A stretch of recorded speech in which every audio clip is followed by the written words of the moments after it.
দুর্নীতির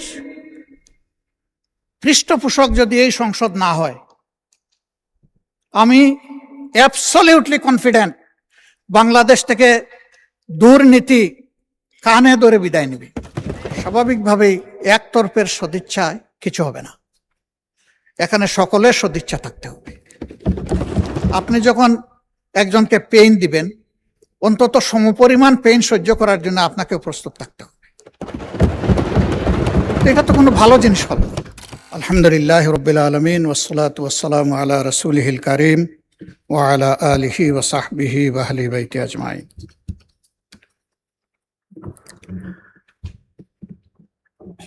আমি অতীতের মতোই গভীর শ্রদ্ধায় আমাদের দূর এবং সম্প্রতি ইতিহাসের সকল শহীদ, সকল যোদ্ধা এবং সকল আহত ও পঙ্গু ভাই বোনদেরকে স্মরণ করছি। যারা চলে গেছেন, মহান রবের দরবারে তাদের শাহাদত কামনা করছি। যারা বেঁচে আছেন, তাদের সুস্থ দীর্ঘ জীবন কামনা করছি। আজকে যেহেতু মাগরিবের আগেই অধিবেশনটি শেষ হওয়ার আশা ব্যক্ত করা হয়েছে, এই জন্য আমি আমার কথাগুলা সংক্ষেপেই শেষ করার চেষ্টা করব ইনশাআল্লাহ। প্রথমেই মাননীয় প্রধানমন্ত্রীকে ধন্যবাদ জ্ঞাপন করছি। এইমাত্র উত্থাপিত একটি প্রস্তাবে তিনি যেভাবে নিজের অভিপ্রায় ব্যক্ত করেছেন এবং আমার প্রস্তাবের জন্য আমাকে অভিনন্দিত করেছেন, আমি ধন্যবাদের সাথে তার কৃতজ্ঞতাও জ্ঞাপন করছি। এই মহান জাতীয় সংসদ একটি ব্যতিক্রমী সংসদ। আমরা সবসময় বলে আসছি এটি মজলুমের মিলন মেলা।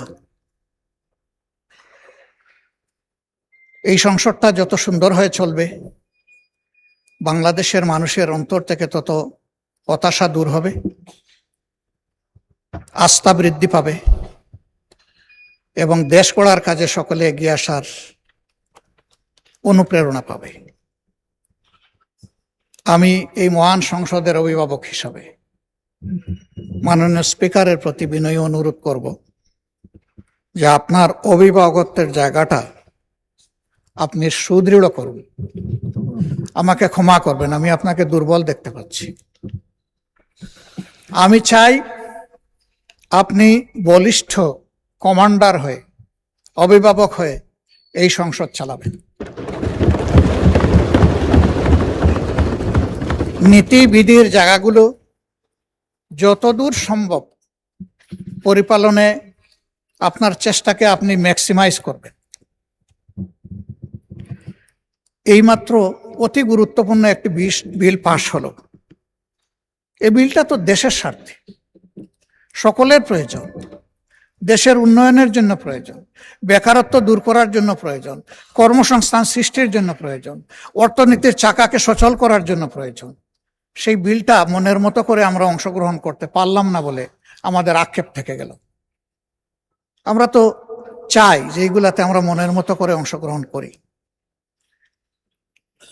আমার অনুরোধ থাকবে, ভবিষ্যতে এই লেখুনাগুলা না রেখে আমাদেরকে আমাদের দায়িত্ব পালনের সুযোগ দেবেন। যদি আমরা দায়িত্ব পালনের এই সুযোগ না পাই, তাহলে আসলে এখানে বসা এটা অর্থহীন, আমাদের সময়ের অপচয় এবং আমরা যে সময়টুকু কথা বলবো জনগণের অর্থের অপচয়। আমি এই বিষয়ে আপনার দৃষ্টি আকর্ষণ করেই আমার মূল বক্তব্যে যাচ্ছি।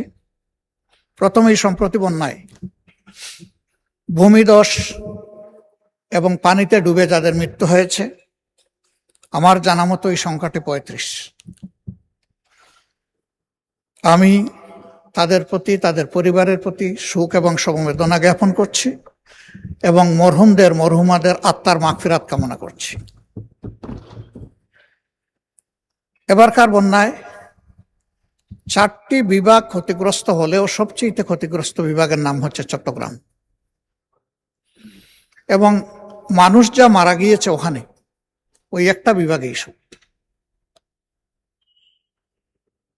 এই বিষয়ে সরকার ইতিমধ্যে গুরুত্ব দিয়েছেন, আরো গুরুত্ব দেওয়ার জন্য আমরা আহ্বান জানাই। বিশেষ করে যারা নিহত তাদের পরিবারকে বিশেষ কোনো সহযোগিতা আর্থিকভাবে দেওয়া যায় কিনা এ বিষয়টা কনসিডারেশনের জন্য মাননীয় প্রধানমন্ত্রী এবং অর্থমন্ত্রীকে আমি অনুরোধ করব। অর্থমন্ত্রী যদিও সারা বাংলাদেশের, কিন্তু তিনি তো চট্টগ্রামের সন্তান, তার একটা বিশেষ দায়িত্ব বর্তায় এটার দিকে তিনি নজর দিবেন, এটা আমি আশা রাখি। এর পাশাপাশি রাজধানী শহর ঢাকা, এটি আমাদের জন্য বেদনার এবং লজ্জার। একটু বৃষ্টি হলেই ভাসতে থাকে, ড্রেনের ময়লা পানিগুলো উপচে পড়ে, জনস্বাস্থ্য হুমকিতে পড়ে, আমাদের সন্তান সন্ততিরা বিশেষভাবে কষ্টে পড়ে, বৃদ্ধ রুগ্ন মানুষগুলোর জন্য নতুন সমস্যা দেখা দেয়। অনেক ক্ষেত্রে এই ময়লা পানি আবার আমাদের পানীয় পানির লাইনের সাথে কোনো কোনো ভাবে কানেক্টেড হয়ে যায় এবং সেইটাও পলুটেড হয়। এইসব মিলাইয়া আমরা একটা স্থায়ী দীর্ঘস্থায়ী সমস্যার মধ্যে পড়ে গেছি। আমি আমাদের সরকারকে অনুরোধ করব যে এই বিষয়ে আমাদের একটা কোঅর্ডিনেটেড এবং ওয়েল থট একটা প্ল্যান আমাদের নেওয়া দরকার। আমার আসনকে আমি মনে করতেছি সবচেয়ে ক্ষতিগ্রস্ত, এটা হতেও পারে, নাও হতে পারে। আমি আমার আসনটির যে দৃশ্য দেখেছি, একদিন আমি গিয়েছি জনগণকে দেখতে, দ্বিতীয় দিন আমি যাইনি লজ্জায়। জবাব কি দেব? মানুষের কাছে তো কোনো জবাব নেই। তবে হ্যাঁ, এটা এই পার্লামেন্টের সৃষ্ট নয়, এই সরকারেরও সৃষ্ট নয়, এটা অতীতের সমস্ত জঞ্জাল এবং ঝামেলা জমে আজকে এই অবস্থায় আমার গিয়ে। উন্নয়নের জন্য বছর বছর বরাদ্দ হয়েছে বাজেটে, কিন্তু সেই উন্নয়ন অধরা রয়ে গেছে। উন্নয়ন হয়েছে কিছু ব্যক্তির, কিছু গোষ্ঠীর। আমরা এখন একটু জনগণের উন্নয়নটা দেখতে চাই, জনগণের সমস্যার সমাধানটা হোক, সেটা আমরা দেখতে চাই। রাজধানী শহর হচ্ছে দেশের ফেস। বিদেশ থেকে যারা কনসিডার করে সিলেটের, রাজশাহীর, ময়মনসিংহের ওয়েদারকে মনে এটা বিবেচনায় নেয় না, বিবেচনায় নেয় ঢাকা শহরের ওয়েদারটাকে। এই ফেস দিয়েই দেশটাকে চেনা হয়, যেমন ফেস দিয়ে একটা মানুষকে চেনা হয়। এই ফেসটাকে একটা কোঅর্ডিনেটেড প্ল্যানের মাধ্যমে এনে আমাদের রক্ষা করা দরকার, উজ্জ্বল করে তোলা দরকার। একসময় একজন শাসক বলেছিলেন তিলোত্তমা ঢাকা। তিনি হয়তো চেষ্টা করেছেন, কিন্তু তিলোত্তমা হয়নি। বরঞ্চ এই ঢাকা দিনের পর দিন মলিন হয়ে যাচ্ছে। এই মলিনতার হাত থেকে রাজধানীকে বের করে আনতে হবে মাননীয় স্পিকার। এর জন্য প্রয়োজন হয় বাজেটে বিশেষ বরাদ্দ রাখা উচিত। সেই বিশেষ বরাদ্দ রেখে রাজধানী শহরটাকে অন্তত প্রোটোটাইপ হিসাবে আগে আমরা একটু ভালো করে তুলি, এরপরে আস্তে আস্তে আমরা অন্যদিকে যেতে পারবো। আমরা চাইলেই একদিনে সব পারবো না, কিন্তু বিদেশি মেহমান বলেন, আমাদের বন্ধু রাষ্ট্রের বিভিন্ন কর্ণধার বলেন, আসে তো ঢাকায়। এটা দেখা মাত্র তাদের একটা স্টাডি আমাদের সম্পর্কে হবে, তারা সেভাবেই আমাদের সাথে ডিল করবে। এখান থেকে শুরু হোক, ডিলটা এখান থেকে মারা হোক, সারা বাংলায় ঢেউ উঠবে ইনশাল্লাহ। এই জন্য আমি এই বিষয়ে এতটুকু রেখেই আগাচ্ছি। শিক্ষা জাতির মেরুদণ্ড, ধন্যবাদ জানাই। শিক্ষা এবং স্বাস্থ্য এবার অধিকতর বাজেট বরাদ্দ করা হয়েছে, কিন্তু শিক্ষার মৌলিক প্রয়োজনের দিকে আমাদেরকে বেশি নজর দিতে হবে। দুইটা জায়গায়, প্রাইমারি আর টার্সিয়ারি। মাঝখানটা অটোমেটিক্যালি প্রাইমারির ধাক্কাই চলবে। প্রাইমারিতে যে শিক্ষাটা পায় শিক্ষার্থীরা, এটাই সারা জিন্দগি তাদের স্পিরিচুয়াল পাওয়ার তাদেরকে সাপ্লাই দেয়। এই জায়গাটায় আমাদের টেকনিক্যাল এডুকেশনের পাশাপাশি, কর্ম উপযোগী এডুকেশনের পাশাপাশি নৈতিক শিক্ষাটাকে, ধর্মীয় শিক্ষাটাকে সার্ট করা। এটা শুধু ইসলাম ধর্মের শিক্ষা না, এদেশে যতগুলা ধর্মাবলম্বী মানুষ আছে তাদের সকলের সন্তানকে শিওর ধর্মে তাদেরকে অভ্যস্ত করে তোলা হোক, পরিচিত করে তোলা হোক। ধর্ম মানুষকে শালীনতা শিখায়, ধর্ম মানুষকে দেশপ্রেম শিখায়, ধর্ম মানুষকে সৎ হতে শিখায়। এই শিক্ষাগুলার জন্য এই লেভেলগুলার প্রতি বিশেষ গুরুত্ব দিয়ে, যেহেতু 90% মানুষ এখানে মুসলমান এবং সব স্কুল কলেজের একই চিত্র হবে, আগে এই বিষয়টা দেখে পাশাপাশি অন্যদের বিষয়টাও দেখা হোক। এখানে ধর্মীয় শিক্ষক প্রাইমারি থেকেই ডেজিগনেটেড ওয়েতে স্পেশালি নিয়োগ দেওয়া হোক। স্বতন্ত্র ইবতেদায়ী মাদ্রাসা এরাও শিক্ষায় কন্ট্রিবিউশন করে, কিন্তু তারা বড় অবহেলিত। তাদের বিষয়টাও বিবেচনায় নেওয়ার জন্য আরেকবার আমি এখানে অনুরোধ করছি। এর আগেও বলেছি, ফ্যাসিস্ট আমলে রাজনৈতিক আনুকূল্য দিতে গিয়ে অনেক যোগ্য প্রতিষ্ঠানকে এমপিওভুক্ত করা হয়নি, আবার অনেক অযোগ্য প্রতিষ্ঠানকে এমপিওভুক্ত করা হয়েছে। দেখা গেছে পরবর্তী পর্যায়ে ওই সমস্ত কিছু কিছু প্রতিষ্ঠান থেকে একজন ছাত্র পাবলিক এক্সামে পাশ করতে পারেনি, তারা আছে এমপিওভুক্ত হয়ে। আবার কৃতিত্বের সাথে একটা প্রতিষ্ঠান ভালো করে যাচ্ছে, তাদেরকে ডিপ্রাইভ করা হয়েছে। এখন যেন রাজনৈতিক বিবেচনায় এই যন্ত্রণাটা আর না করা হয়, জাতির উপর থেকে যেন এটা তুলে নেওয়া হয়। যথাযথ যাচাই বাছাইয়ের মাধ্যমে যারা এটার উপযুক্ত তাদেরকে এটা দেওয়া হোক, যত দ্রুত সম্ভব এই পদক্ষেপটা নেওয়া হোক। মাননীয় স্পিকার,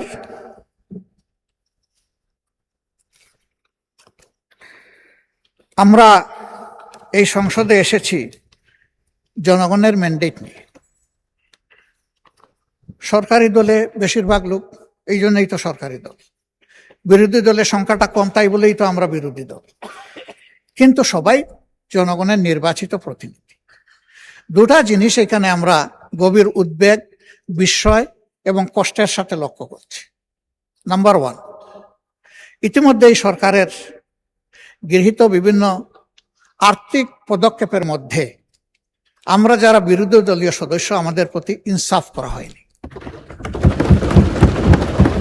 2, ঈদ ছাড়াও বিভিন্ন সময় আমরা বিভিন্নভাবে জানতে পারি, সঠিক মাধ্যমে আমরা জানতে পারি না। শেষ মুহূর্তে গিয়ে তাড়াহুড়া করে আমাদেরকে কিছু দেওয়া হয়। আমাদের অনুরোধ, এই ফেসগুলা যদি অপছন্দ হয় তবুও জনগণের জন্য আপনারা জনগণের অংশটা দিয়ে দেন। আমাদের কারণে আমাদের আসনগুলোতে জনগণ যেন বঞ্চিত না হয়। কারণ বিএনপি তার 31 দফা এবং তার নির্বাচনী ইশতেহারে সুষম উন্নয়নের কথা বলেছে। আমরা সেই সুষম বন্টনটা চাচ্ছি, এর বেশি কিছু চাই না। ইতিমধ্যে সরকারি দলের যারা সংরক্ষিত আসনের সম্মানিত সদস্যবৃন্দ আছেন, তাদেরকেও অ্যালটমেন্ট দেওয়া হয়েছে, ফান্ড অ্যালোকেশন করা হয়েছে। কিন্তু আমার জানা মতো বিরোধী দলের কাউকে এটা করা হয়নি। এটা ন্যায্য হবে না, এটা অন্যায্যতা। আমি ব্যাপারে মাননীয় প্রধানমন্ত্রীর দৃষ্টি আকর্ষণ করেছি ব্যক্তিগত পর্যায়ে। আমি আশা করব তিনি অ্যাটেনশন দেবেন। তাদেরকে চাইতে হবে কেন? সবাই যেমন পাবে তারাও তেমন পাবে, এটা তাদের হক। এরপরে এই জাতীয় সংসদে একই সাথে আমরা আরো 50 জন সংসদ সদস্যকে পেয়েছি সংরক্ষিত আসনে। আমরা তাদেরকে প্রথম দিনে অভিনন্দিত করেছি। আমরা একসাথে সবাই মিলেই দেশটা করতে চাই। কিন্তু আমরা লক্ষ্য করলাম বিরোধী দলের এমপিরা যে সমস্ত আসনে আছেন, সেখানে সরকারি দলের সংরক্ষিত আসনের সদস্যদেরকে অধিকতর দায়িত্ব দেওয়া হয়েছে। এইটা কি আমি বুঝলাম। আমাদের সাথে তো কোনো আলোচনা করা হয়নি। অবশ্যই তারা ভূমিকা পালন করবেন, তাদের ক্ষেত্র থাকতে হবে। তারা এক একজন 6টা করে আসনের প্রপোর্শনেটলি এসেছেন, 6 জায়গার তারা প্রতিনিধিত্ব করবেন, কোনো সমস্যা নেই। সেটা তো একটা আলাপ আলোচনার ভিত্তিতে হতে পারত। আমাদেরকে আমাদের প্রাপ্যের বেশি তো আর আসন দেওয়া হয়নি। আমরা যে 13টা পাওয়ার কথা সেই 13টাই পেয়েছি। আমাদের আসনগুলোতে এই 13 জনকে যদি আমরা কাজে লাগাই, আমাদের সমন্বয় সহযোগিতাটা হবে ওয়ান্ডারফুল। এখানে কোনো কনফ্লিক্ট হবে না, ফ্রিকশন হবে না। কিন্তু যদি আমাদের লোকদেরকে দেই সরকারি দলের ওখানে সদস্যরা যারা আছে, আর সরকারি দলের সদস্যরা যদি করেন আমাদের এখানে, কনফ্লিক্ট হবে, হচ্ছে, তৈরি হয়ে গেছে। এই সংসদে যখন এই কনসার্নটা আনা হয়েছে, তখন একজন সম্মানিত মাননীয় মন্ত্রী বলেছেন যে ওই রকম কোনো অ্যারেঞ্জমেন্ট করা হয়নি, কিন্তু এই সংসদেই দাঁড়িয়ে একজন সংসদ সদস্য সংরক্ষিত আসনের তিনি বলেছেন যে আমার অধিকতর দায়িত্ব এই জেলায় আমি পালন করে এসেছি। এখানে দুইটা বক্তব্য মিলছে না এবং বাস্তবে তাই দেখছি। আমার আরেকটা অনুরোধ, রাষ্ট্রের ট্রেজারির প্রত্যেকটা টাকা সরকারের কাছে, এই পার্লামেন্টের কাছে আমানত, শুধু সরকার না, কারণ এই পার্লামেন্টই অর্থ বিল পাশ করে। এই যে বিভিন্ন জায়গায় ছোট্ট খাটো স্থাপনা হলেও উদ্বোধন করে একটা স্টোন বসাতে হবে, খাজনার চেয়ে বাজনা বড়। এই স্টোন বসাতে গিয়ে একটা পয়সা তো খরচ হয়, এটা একটা কথা। আরেকটা হলো যে এখানে টানাটানি শুরু হয়, কার নাম থাকবে আগে কার নাম থাকবে না, এগুলা নিয়ে। পয়সাটা জনগণের, আমার নামের দরকারটা কি? এই স্টোন না হলে কি? আর যদি দিতে হয় তাইলে উদ্বোধন এত তারিখ, এই রাস্তা, এই পুল, এই কালভার্ট, এটা বলে আমরা শেষ করতে পারি। এই সমস্ত নামের হাসর কি হয় সে তো চোখের সামনে দেখতেছি। বড় প্লেট হোক আর ছোট প্লেট হোক, সরকার বদলের সাথে সাথে আমাদের ব্যাড কালচারের কারণে একদিকে নামের বন্যা, আরেকদিকে ভাঙচুরের বন্যা। কার সম্পদ নষ্ট হয়, মান সম্মানের উপর আঘাত এবং অর্থের অপচয়। এই বিষয়টা আমি অনুরোধ করব সরকার বিবেচনায় নেবেন। অপচয় রোধ হওয়া দরকার, আর জনগণের পয়সা দিয়ে আমার নামের নাই কোনো দরকার। কারো যদি নামের প্রয়োজন হয়, নিজের জমি নিজের অর্থ খরচ করে তিনি যদি জনকল্যাণমূলক কোনো প্রতিষ্ঠান করে নাম দিতে চান, যতবার তার প্রয়োজন ততবার নাম দিন, আমাদের কোনো আপত্তি নেই, অর্থটা উনার। কিন্তু জনগণের টাকায়, এটা সরকারি দল বিরোধী দল বলে কোনো কথা না, জনগণের টাকায় আমাদের এই নামের বাহারি আমি বন্ধ করার জন্য বিনয়ের সাথে অনুরোধ করব। নাম থাকে না তো, বসাইলাম, সরকার যতদিন আছে নাম ততদিন আছে।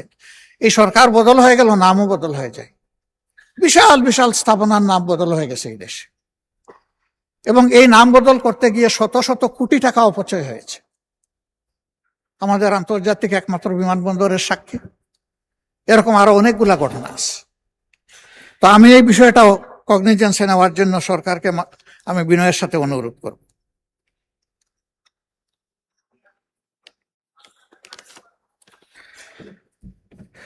মাননীয় স্পিকার,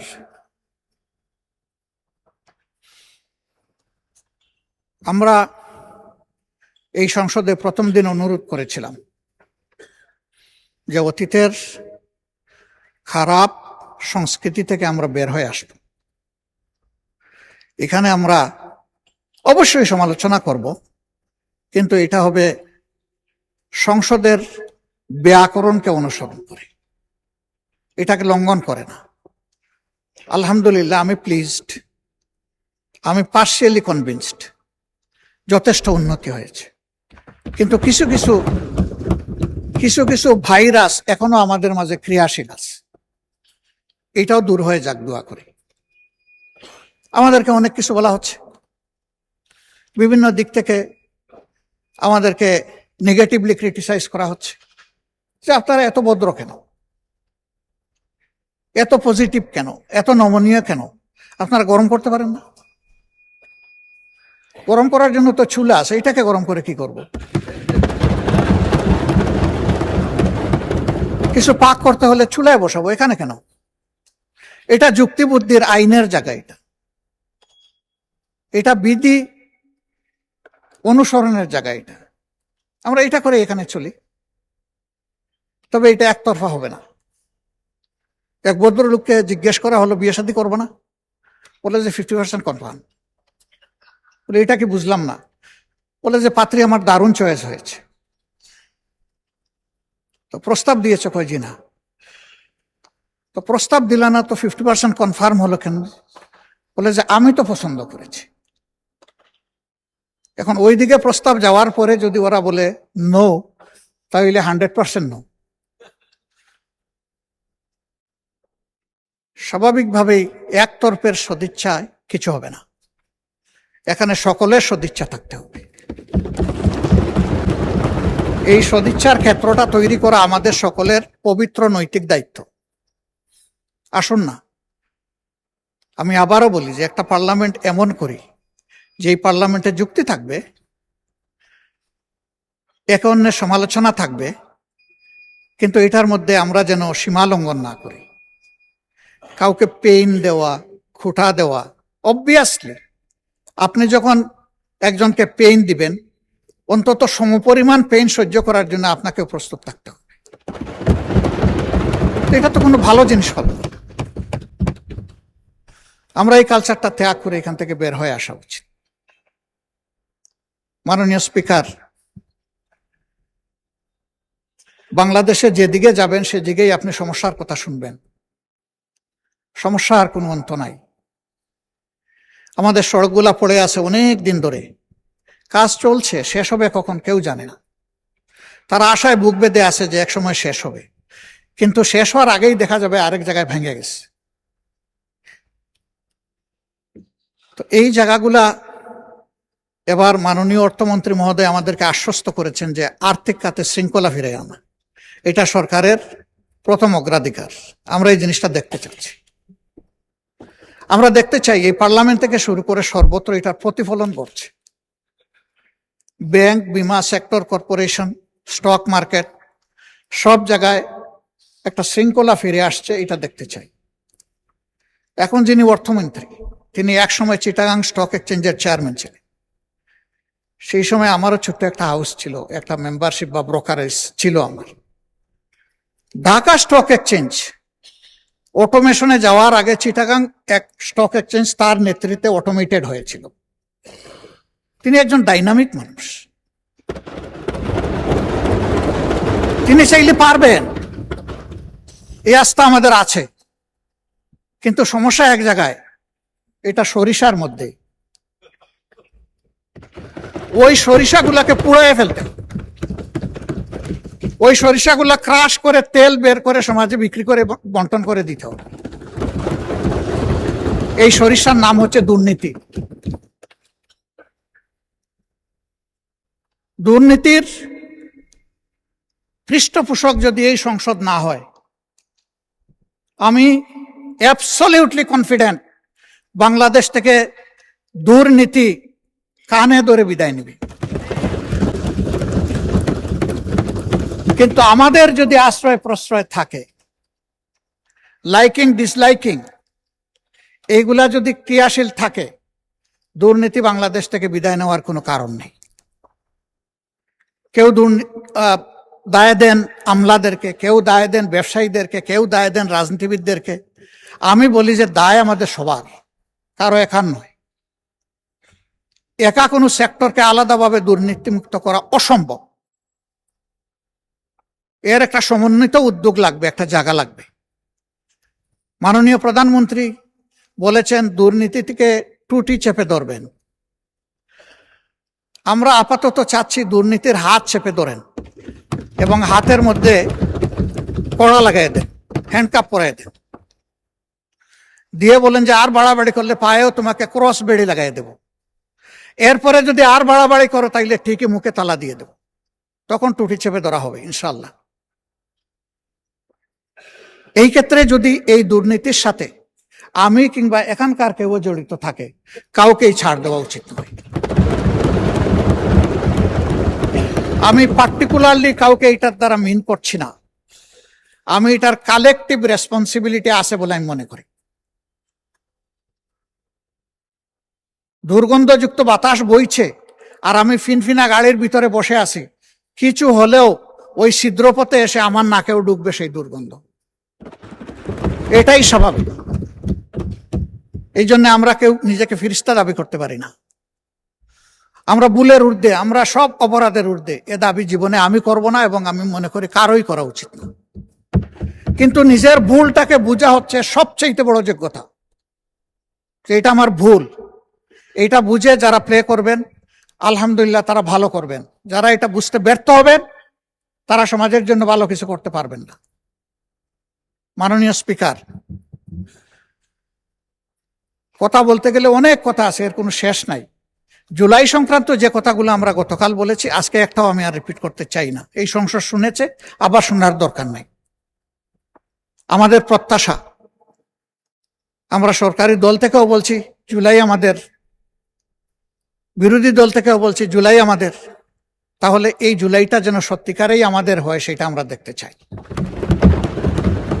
ধন্যবাদ জানাই মাননীয় প্রধানমন্ত্রী, তার নেতৃত্বে ইতিমধ্যেই সিদ্ধান্ত নিয়েছেন জুলাই স্মৃতি জাদুঘর 5 আগস্ট খুলে দেবেন। এটি আপামর জনগণের একটা আকাঙ্ক্ষার জায়গা ছিল। আর জুলাই স্মৃতি ফাউন্ডেশনের ব্যাপারে আশ্বাস শুনেছি, এটার জন্য অগ্রিম ধন্যবাদ জানাই রাখলাম। আমি অনুরোধ করব জুলাইকে ইতিহাসের পাতায় তুলে ধরার জন্য, এবং এই কাজটা সরকারকে করতে হবে। মাননীয় মন্ত্রী আছেন, তিনি এটাতে গুরুত্ব দিবেন। জুলাই অধিদপ্তর যেটা করেছেন, তার আওতায় শহীদদের প্রোফাইল, তার আওতায় আহত পঙ্গু যারা আছে তাদেরকে তুলে আনার এই বিষয়টা ইতিহাসের অংশ হিসাবে সংরক্ষণের তিনি কার্যকরী উদ্যোগ নেবেন, এটা আমি আশা করি। মাননীয় স্পিকার, যেহেতু ছুটির জন্য সবাই মুখিয়ে আছে, আর সারা বাংলাদেশ এখন কম বেশি বন্যায় ক্ষতিগ্রস্ত, এই জন্য আমি আমার কথা আজকে আর বাড়ালাম না। কথা আরো অনেক বলা যাবে, আল্লাহ তৌফিক দিলে। শুধু আমাদের গরিব সহকর্মীদের ব্যাপারে একটা কথা বলতে চাই। আমার এখন লজ্জা হচ্ছে এখানে বলতে হচ্ছে এটা। আমি 2 বার যেখানে বলার সেখানে বলেছি, তার আংশিক বাস্তবায়ন হয়েছে। এখনো কিছু কিছু আমাদের এই সচিবালয়ের অধীনে কিছু লোকের পাওনা এখনো রয়ে গেছে। এই গরিবদেরকে আটকাইয়া রাখিয়েন না, ওদেরটা দিয়ে দেন। এটা আমি বিশেষ করে সচিব মহোদয়ের দৃষ্টি আকর্ষণ করছি। এটা আপনার কাজ, আপনি এটা শেষ করেন। ওরা আর আমাদের কাছে এসে বলুক, এটা আমরা শুনতে চাই না। এদের বিষয়টা যত তাড়াতাড়ি পারেন এটা সমাধান করেন। শেষ পর্যায়ে এসে আমি এই সংসদ, বিশেষ করে বাজেট অধিবেশন পরিচালনায় সংসদ সচিবালয়ের সম্মানিত আমাদের সহকর্মীবৃন্দ, তারা অক্লান্ত পরিশ্রম করেছে। এর সাথে সম্পৃক্ত যত উইং আছে, সিকিউরিটি ডিপার্টমেন্ট থেকে শুরু করে গণমাধ্যম থেকে শুরু করে, রেওয়াজ অনুযায়ী বাজেট সেশন যখন শেষ হয় তখন তাদেরকে 1 মাসের বেতনের সমপরিমাণ ইনসেন্টিভ দেওয়া হয়, যেই বেতনটা এখন তারা ভোগ করছে।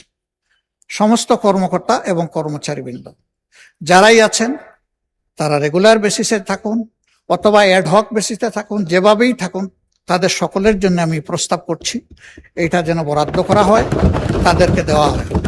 আমি মাননীয় প্রধানমন্ত্রী এবং সংসদ নেতাকে আপনার মাধ্যমে অনুরোধ করব, আমার এই প্রস্তাবটা তিনি সমর্থন করে, গ্রহণ করে কার্যকরী ব্যবস্থা গ্রহণ করবেন। ধন্যবাদ মাননীয় স্পিকার। আসসালামু আলাইকুম ওয়া রাহমাতুল্লাহ।